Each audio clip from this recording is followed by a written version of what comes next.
Ok, muchas gracias por estar aquí. Estamos en el Festival de Cine Santiago Wild. Estoy aquí con Tilman Remme, superproductor y director del documental Humboldt, Explorador Épico. Mi nombre es Monica Barrios y voy a estar charlando con él por un rato.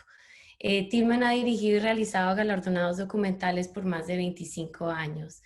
Tiene títulos tales como Cazadores de la Biblia, La leyenda de las calaveras de cristal, Hitler y la invasión de Gran Bretaña y muchos más. Y ahora estamos hablando de Humboldt, explorador épico, que fue ganador del premio Discovery del Festival de Cine Científico del Instituto Goethe en Alemania. Tilman, muchas gracias por estar aquí. Tilman, thank you for being with us today. Thank you. And I wanted to ask you a few questions, first about yourself and about your career. You've worked in television in documentaries for over 25 years, including 14 years at the BBC, and now you have your own production company, GTV Docs, in London. Tell us a little bit about the evolution of your career and how you decided to work in documentaries. I've been fascinated actually in history, but also in contemporary stories all my life. Always been torn between what's happening in the world at the moment and how we got there. That's really as a young boy and as a teenager, whatever I could read was about what was going on at the moment, but also about historical stories. And one of them was indeed Alexander von Humboldt, who inspired me. It was a sort of young reader's story about Humboldt, and it inspired me to look into history. It wasn't the only thing, but he was one of my heroes. And I studied history at university. I also worked as a journalist, as a print journalist, and I worked for the BBC for radio this was in the late 80s. Actually, I've been in the business, in the whole business, more than 30 years. So I started in radio as a writer, and I looked at what was happening behind the Iron Curtain before the Berlin Wall fell. And then kind of moved into TV because the Berlin Wall fell. And I was in London at the time, and I'd done a bit of work for the BBC before, and that event drew me in and gave me work for quite some time. And then in the BBC, at one day, somebody came up and was saying, "You're into history in Germany, and we want to do a series on the Nazis. Why don't you do a bit of research?" So I moved swiftly from contemporary Cold War stuff into the Nazis, and then as a researcher, assistant producer, and then started making my own films. And just to tie this one story up about the Cold War, we are actually looking at the Cold War at the moment. We're developing something on the Cold War, and I'm also looking at contemporary stories. Are we back in the Cold War? That's something I'm exploring. So it's kind of come full circle. Full circle. Over exactly what's happened over the last 30 years, because it's sort of living history, really. So I love it. I love the old stuff. I love the new stuff. I'm looking into prehistory now. Where did civilization begin? Find that absolutely fascinating. Where and how did we start? Farming, and was it a good idea? Yeah. Are we paying the price? It gets us to Humboldt, of course, because he looked at Of course. Tell us a little bit of the stories you have produced during your career. You told us a little bit, but give us a few other titles that you're very proud of. Okay. So we could check them out. The first one I mentioned, The Nazis: A Warning from History, 6-part series, where I made my debut as a director. And it was in the late 90s, and it looked at how did the Nazi system work, and the big argument was that it was chaos. It was actually chaos and consent. This was the argument of this wonderful historian, Professor Ian Kershaw, and I was brought in as a researcher and ended up as a co-director, or as director, one of the films, and it won loads of prizes. I mean, countless, including BAFTA. And I think we won an Emmy for that as well, and Banff, and so that kind of moved me forward. I then worked for Time Watch, a BBC strand, on historical documentaries. Did a series on forensic history of forensic science and investigation. The highlight really was a film called Colosseum, which was a fully dramatized. I moved over into drama, started directing drama, which I enjoyed. Drama. This was a very successful, big, expensive film that was shown around the world, and then left the BBC and made a wide range of films, some of them for the Smithsonian, Double Eagle, the world's most expensive coin, a story on Bible hunters, the people who looked for the oldest Bibles in the world, and when they found them, it upset everyone because it sort of, rather than cementing the faith, it added to the big questions that were asked in the 19th century about it. And more recently, I've also been doing a lot of work for German television, even though I'm from Berlin, but I live in London. I moved here in the 80s to do my PhD and in history. And now I've been doing sort of co-productions between the English speaking and the German speaking world. And that kind of gets us to that lovely film on Humboldt. Yes, tell me a little bit, what motivated you to recreate part of Alexander von Humboldt's journey through the Americas? And how did you prepare for this film with your team and with Andrea Wolf, of course? Yeah, well, I met Andrea here in our kitchen at a party. And a friend, that's not true. I met somebody who knew her, told me about her. That's how it happened, sorry. And he said, look, I know this person who's written this amazing book on Humboldt. I said, Humboldt, he's my hero. Come on, nobody's a Dutch hero. I want to make a film on Humboldt. Lots of people have made films on Humboldt. Not all of them have been that exciting. I have to say, some of them are a little bit on the boring side. And and that shouldn't be the case. And No. So I read Andrea's book and I was totally taken in by it because, she talks about how he influenced so many people, especially in America, but also what is his single big achievement. And that's something that others hadn't really understood. And that's really great credit to Andrea. The idea of the invention of nature. He discovers of course he doesn't invent nature, but he has this concept of nature, that everything in nature is connected. And you mess with one end and it has an effect over there. And that is what because we're only on this one planet. And that's, human-induced climate change is one of the other principles that he discovered. There's this area and the lake has lost its water because the trees have been cut down and the climate changes and it gets dry because there's no more rainfall. He sees it all. He has an understanding. He steps back and indeed he says at a time of great pessimism that one day we're going to inhabit new planets because this one is all barren and going to be all done. And then we're going to destroy those as well. Yeah, so this was one of his very pessimistic moments, but he had an understanding and an insight and a love and respect for nature and for humans as well. He was an extraordinary character.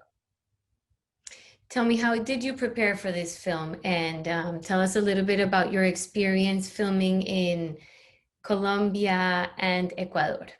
Okay, well, first of all, you've got to have a good script and you've got to work out, how am I going to tell this story? And when I met Andrea and I thought, here's a journey, here's a guy who goes on a journey, who discovers stuff, let's intercut the two. That was my idea right from the start. I love mixing documentary and drama elements. And if you then have a particular, a journey where you actually go with somebody who tells you the story along the way and takes you through it and you follow and she makes some discoveries and and goes to the real locations, and then you jump between the two seamlessly. That was the plan. We then took a year to write the script. Luckily, we had German TV, ZDF on board, and then the Smithsonian came on board, which was wonderful because they were launching, preparing for a big exhibition on Humboldt. It was also Humboldt's 250th anniversary coming up, which I hadn't fully understood initially. And crucially, I convinced Andrea to do it with me, not with somebody else, because there were lots of people the competition. Yeah, there was competition. I said, look, we'll do it in English and in German at the same time, because she writes in English. She's German from Hamburg. She lives down not far from here in London, and she writes in English. So actually, when we did the interviews in English and in German, she found it much harder to do the German interviews, but she's so used to giving talks in English about Humboldt, a German explorer.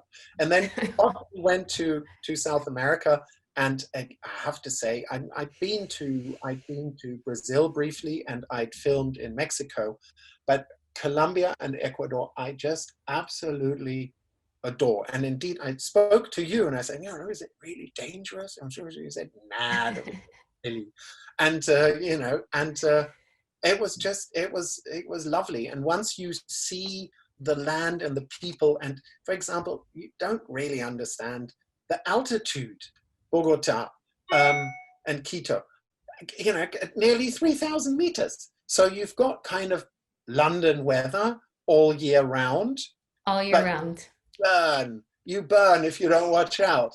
There's a bit of rain, a bit of this and that, but it's always the same. And because you're at such an altitude, it's that, and you've got all these tropical plants. So it's just like, this is, and to understand that's where civilizations, can live. And then we went down to the Orinoco River, and that's just time out of, it's just extraordinary. It's far away from, it's in this wilderness.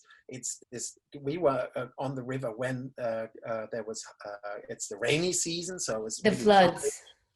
Floods, and we could go through the tuk with our pretty fast boats. We'd go through the forests, and I mean, that was just absolutely wonderful. And if you've worked all your life as a prepared to be a director and start directing, you have a lot of this and that to do, but that was a privilege and a highlight, and a great joy. So I was really absolutely mesmerized. And then the drama we shot near Bogota, and we shot it in the north, on a little river, which some mornings the water was really low, and then luckily it rained a bit somewhere, and then the next day it was higher again, where we had our sort of floating set, which was this boat that had to be supported by people and in the water. We only realized on the last day of shooting there was a little family of crocodiles down the river, and luckily they didn't bother us. But it's sort of like, ooh, yes, and creepy crawly snakes. We didn't see them, but there was a vaccine in the fridge apparently. So. Oh yes, always ready. Tilman, we hope you can produce and direct more of these films in the region, and we look forward to them. The film tells a little bit about Alexander von Humboldt, the person, as well. There is the history, but it's also about who he was as a person, how he opposed slavery, his perception of indigenous people that at the time was revolutionary, because he just saw them as it should be, like just another human. Tell us a little bit about these characteristics, and what characteristics caught your attention. Yeah, Humboldt was driven, and he was, relentless. He spoke at twice the speed of everybody else. He just took in any kind of knowledge and thought about it, had this extraordinary way of processing what he saw. He would measure, and anything he could see, he would, wherever he was, he thermometer in the ground to work out the sort of mean temperature of the region. He'd observed the clouds, the rocks. He's actually a geologist. The plants, he collected thousands of plants, animals. He studied 100 languages. There was nothing that didn't somehow interest him. And he just said, he had a real scientific mind, and he applied that to humans as well. And he just saw, hang on, these are just people. We're all just people. These are weird structures of power and social norms, including slavery. It didn't make any sense as a scientist. It made absolutely no sense to him. Why on earth is this happening? And he was shocked. And he came from a noble family in Prussia. There wasn't slavery in Prussia at the time, and that had long gone. But there were still sort of people, serf-like existence, but it wasn't that extreme that you had in South America. So when he came across, people like being sold like cattle, and being treated like animals with no rights, it just, nowadays we look at it and it just doesn't make sense. It's against also our religious, tradition, against Christianity. And yet at that time, people were quite, if they had slaves, they lived in a slave owning society, they were comfortable with that. And he just rose above that, and he could see the bigger picture, like he could see what would happen to the planet if we carry on messing around with it. And he just, and he really decided this mustn't go on. And when he was in America, he told the politicians and the people he met, you are too good for this. You are democracy, and you have slavery. How on earth is that possible? You must stop it. And he became a lifelong campaigner and wrote against slavery. And one of the reasons why there are so many townships in America named after Humboldt is because the abolitionists who saw him as a champion went around in the 1850s, and named these townships after Humboldt in the West to sort of say, this is a great man and an abolitionist, and he was a sort of father of the nature movement and the conservation movement in the US. So he was many things to many people, but first and foremost, he was against slavery, and he died on the eve of the Civil War, of course, just before. He was quite old by then, but nearly 90. But so he was quite a significant character in US politics at one stage. Incredible. So let's talk a little bit about how Humboldt predicted climate change, and how can we view his legacy in science right now, considering the scenario on Earth at the moment? Yeah, well, we take it for granted now that the idea that the interconnection of climate, environment, our economy, agriculture, animals, everything, there's a sort of a web of life. That concept is, of course, we think that that's normal.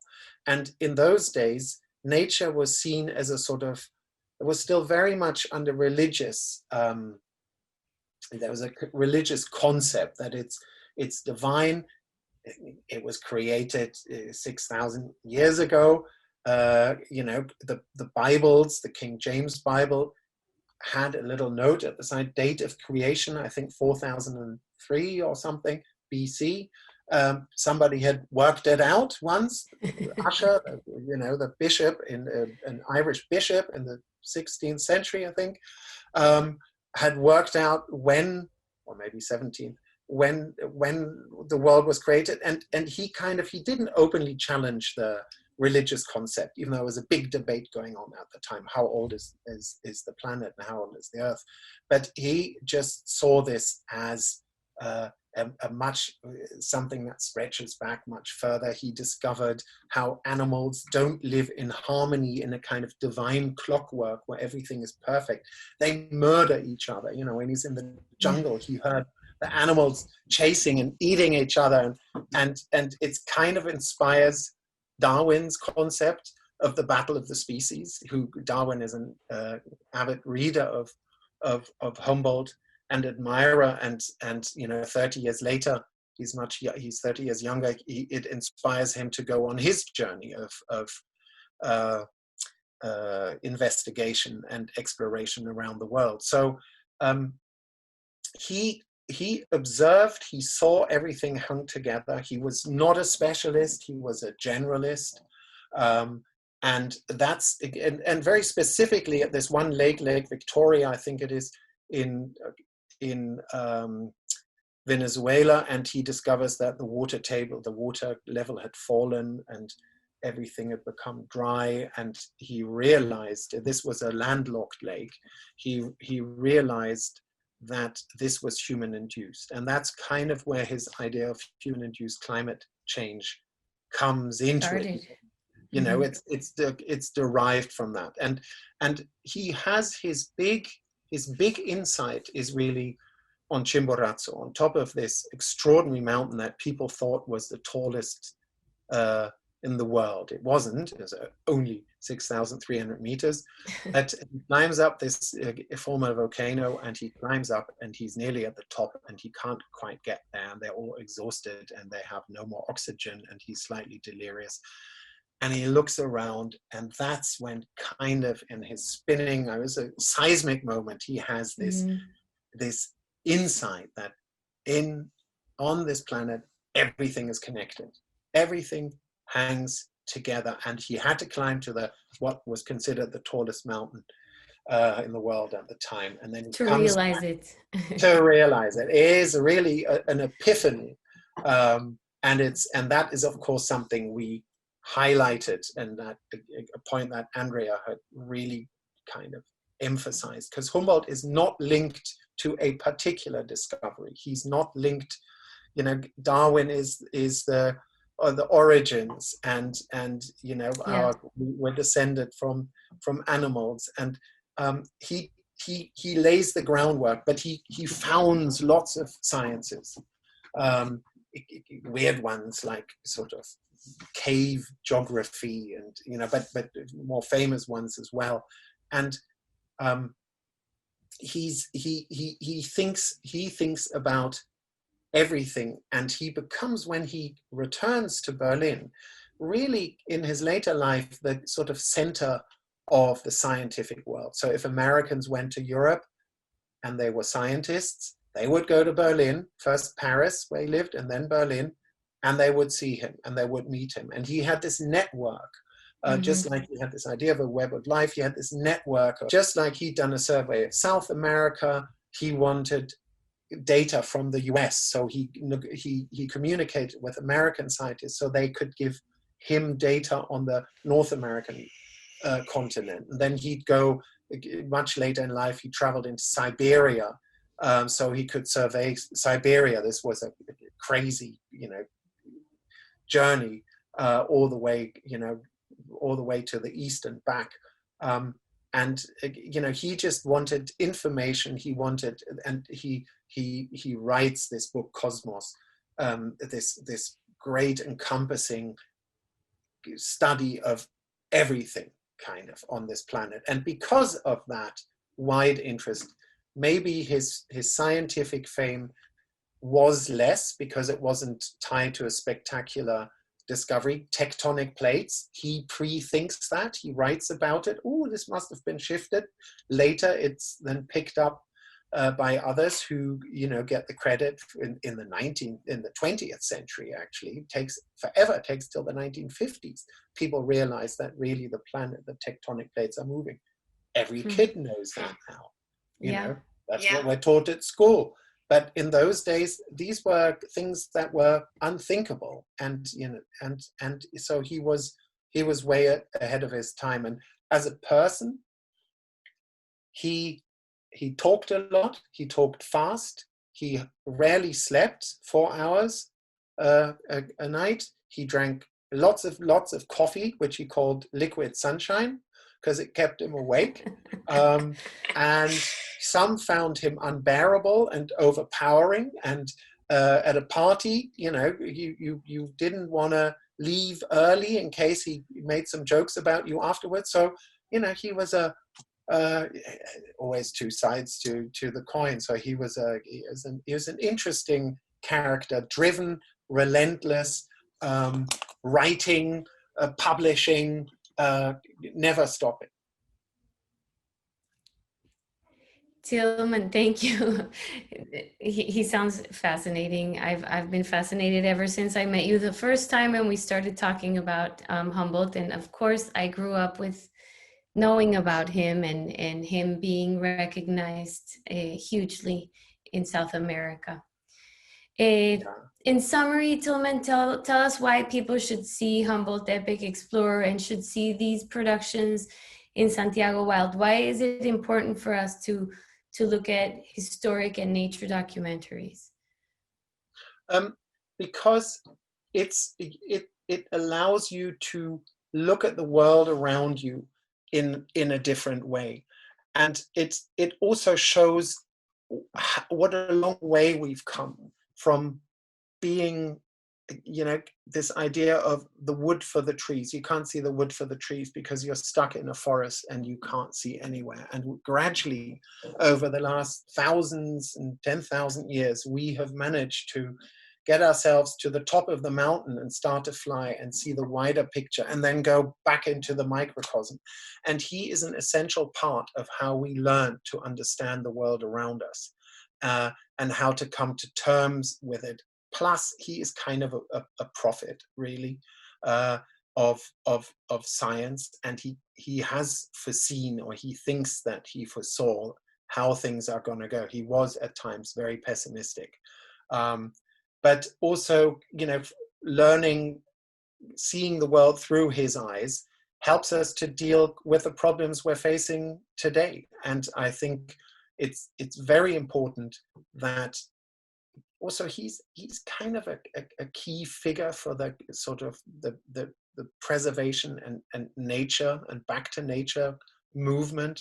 And I think we need to do that. We need to get back to our roots, and we need to learn to live in harmony with our planet, Yeah, with we each need other more of that. and he's one of those. He's a good guy. I liked him as a kid because I'd read about the conquistadors and what they'd done in South America. It was gruesome, horrible stuff. Brutal. And here was a guy, brutal. And he was, you know, he was much cleverer. He was just in as much danger as they were, but he did it for a good cause. And so he's been with me ever since, and it was a great privilege to be able to make a film about him. Well, thank you, Tilman. Thank you so much for your time. I wish we were in Santiago together at the festival, but this is, thank goodness for technology. We have this incredible online festival now. So thank you. Oh, lovely. Thank you. Take care. And everybody who's been watching, all the best and have a good festival.